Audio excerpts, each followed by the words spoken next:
Hey, what's going on, guys? Back here with my second Raven Dawn video. I've really been enjoying this game. I've been playing it solo. I'm no expert by any means. No way do I know everything. I'm gonna miss a lot of stuff in this video, but that's what future videos are for, right? So I'm just gonna go over some random tips, tricks, little facts, stuff like that, information that I've kind of came up with that I missed out on from my first video, and now that I'm level 25, there's a little bit more open up to me. So let's dive into it. First thing I wanted to talk about was when you sign in at the sign-in screen. I'm not going to go back there because I can't remember if my password is hidden. There's an option to select worlds. There's Angerborn, and there's a second one. I can't remember what it's called. I've always chosen Angerborn. But from my understanding, that Angerborn is the first server. So that means, the economy is going to be a little different. There's a lot of high level, long players on this server. So I've heard from a couple people that if you're a new player, you might want to choose the second one. I hear it's got a better economy, a lot new players to jump in the game with. So there's that. Another thing too, there's some good settings in this game. What I would recommend is, I just have all this on right now. This is actually supposed to be 10 because I'm an archer. You can select your detect range for enemies. Or, you don't have to be an archer. You can be a caster, whatever. Ranged. You can turn on diagonal walk.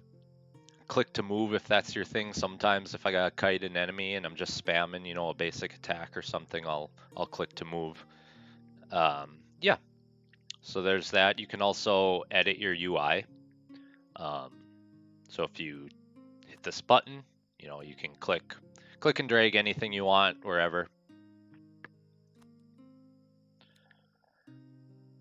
All right, that's that. Yeah, move the UI around, settings. I never went over classes or anything in the first video. We all know what classes are. That's one of the most exciting things about these games is you get to kind of build your character. So be whatever you want to be. Another thing from my first video I wanted to touch on was I said that silver seemed pretty easy to come by. I don't know if it's just me, but that has changed and I was mistaken. A lot of stuff you do in this game costs silver. Everything from, putting stuff on the market, there's a tax. Upgrading equipment with inscriptions and stuff like that. Or infusions, excuse me. A lot of stuff costs silver, so be mindful of that. I think I spent a lot too quick, and I'm struggling right now, so I gotta grind my way back. I got about 6,700 silver, so just keep that in mind. For me, anyway, your case might be different. I don't do a lot of selling on the market or anything like that. Not a whole lot of mining, and I know that's kind of the big thing right now, so keep that in mind. The next thing I wanted to touch on was Dawn Essence. So let's see here. So this is Dawn Essence, and Dawn Essence is obtained by progressing through the world and from supply bags, and it can be used to obtain Raven packs. And then, obviously you're like, well, what's a Raven pack? So Raven packs are these packs of cards that you can get. These cards open to, I believe, 5. You get 5 cards. So as you can see, I got about 11 pages right now, and they all are specific to specialization, and they also have rarity. So what these cards do stuff. So for instance, this one is a skeleton soldier. Bash applies fumble to targets for 12 seconds, yada yada yada. They all do something different. Spirit Resolve mana cost is doubled when you are 20% health or lower, yada yada yada. And what you do with these cards, which is really cool, you go to your skills here, And don't judge me on my skill tree. I've not really done anything in these other ones over here yet. I know you're kind of supposed to level them. Is you slide this toggle, and what it does is it switches from your skills to your cards. And you can slot cards into those skills. So for instance, up here I have Wind Arrow. It's kind of my basic attack, shoots an arrow that deals 102 weapon damage. And the card I put on it is Iceforge Storm Gunner, increases the damage of Wind Arrow equal to 40% of my haste. And I think my haste is like, I'm not sure what it is right now, 30 or something. So I'm kind of testing this out, but if you click on it, you can remove it. And as you can see, I have a different card unlocked that I can use for this skill too. Wind Arrow has a 5% chance to reduce precision shot and quickfire remaining cooldown by 2 seconds. So I've kind of been bouncing a little bit between these, and I'm not really sure which one to go with yet. But yeah, you can unlock cards for all these various skills, which is pretty cool, and slot them, and you get a little benefit. And then so that's Raven packs, Raven cards. Then I wanted to touch base on Raven shards, which are, let's see here, right here. Now, Raven shards are automatically obtained when you open a pack with a duplicate. So if you get duplicates, they kind of like combine into one, I believe, and then you get some of these Raven shards.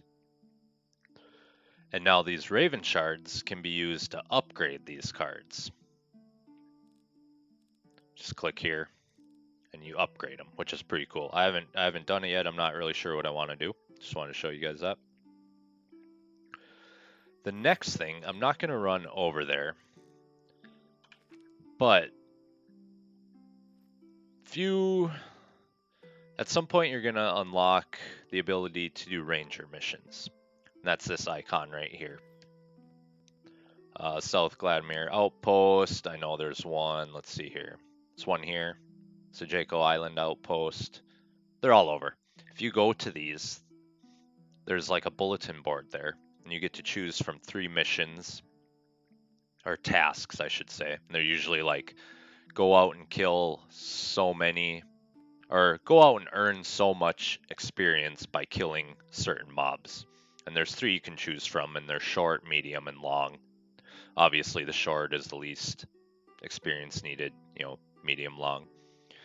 And when you complete those, you go down to this Rangers Company tab, and it unlocks a random, I guess this would be a buff, to whichever creature it lands on. So the last one I finished a Ranger quest. I ended up getting a +2 in weapon defense, and this must have been from earlier. I don't know, and I might have got 0.05% to precision. Now, if I wanted to, I could re-roll that. I believe it costs silver, and it's also locked in on the second one. Some other ones I have unlocked are, +2 spell defense when I'm dealing with humans. Humanoids, weapon defense on aquatics, and goblinoids, I got a 0.01% loot chance. Oh, and outsiders. So that's kind of cool. Grind those ranger missions, and you will see some sweet stuff. Although small, but I assume they add up. Next thing is transportation. I got a ship. I believe level 20 you get a ship. Haven't done much with it. Sailed across to the other island. That's about it.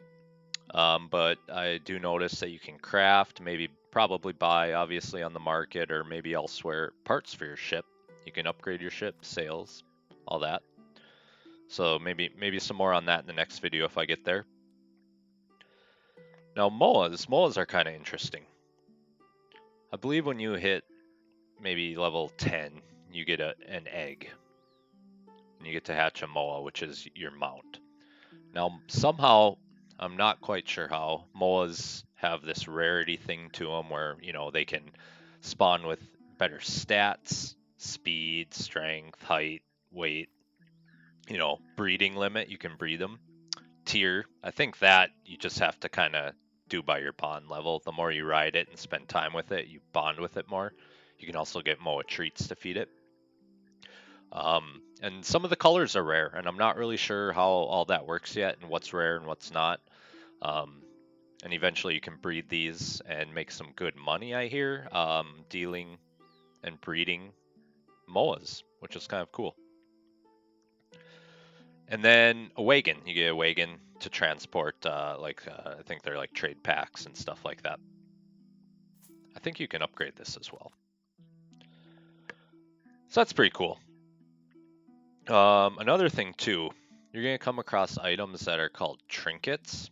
Let's see, I don't have any in my inventory here. I have some in, if you go right down here, there's a bank to store stuff in.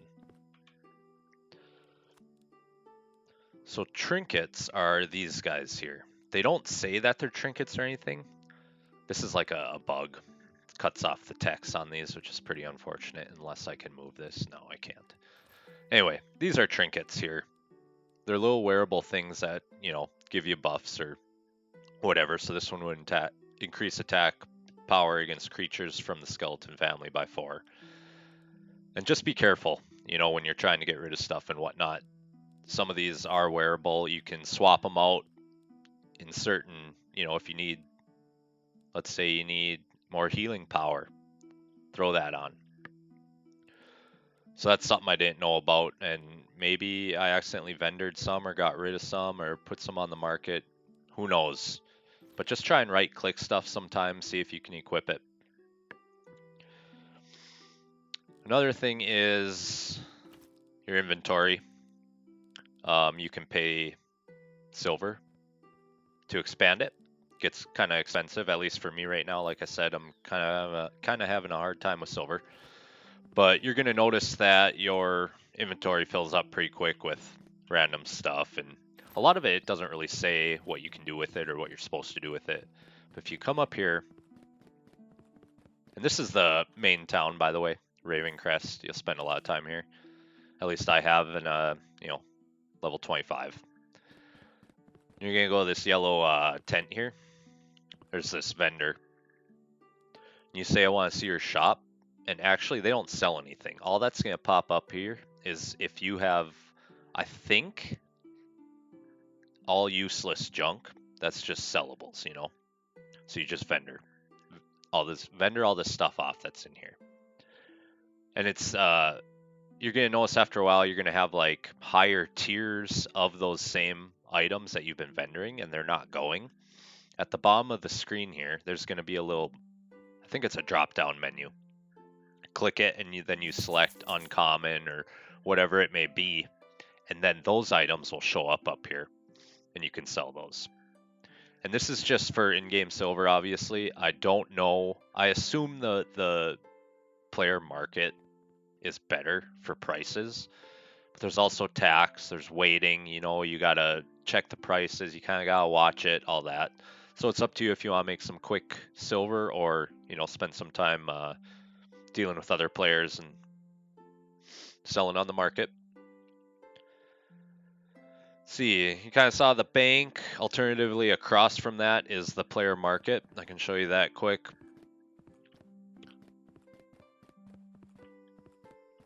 Right down here.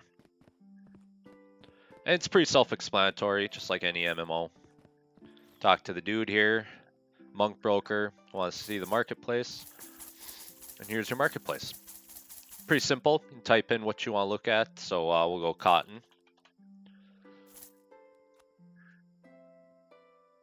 Shows your cotton, different qualities, who's listing it, amount, obviously. You can also sort by, you know, lowest price, highest price. So lowest price right now is 320. Highest price is 100,000 for normal cotton. So yeah, so you can throw stuff up on here. You want to make some quick silver, maybe throw some cotton up for, you know, 327, obviously, or whatever it may be. You can deal with that. Next thing is there's fishing in game, and for a while I could not figure out what to do with the fish. They weren't selling on the market or for very much. I wasn't able to cook with the fish, and they don't, as at least for me, they didn't stack in my inventory like a lot of this stuff, like corn and whatnot. They didn't stack, so that I fished for a while, and before I knew it, my inventory was full. Well, I didn't know. Over here at the docks, you're gonna go to this little fishing icon. There's an NPC that'll buy your fish. If you don't, like I said, if you don't want to deal with the player market.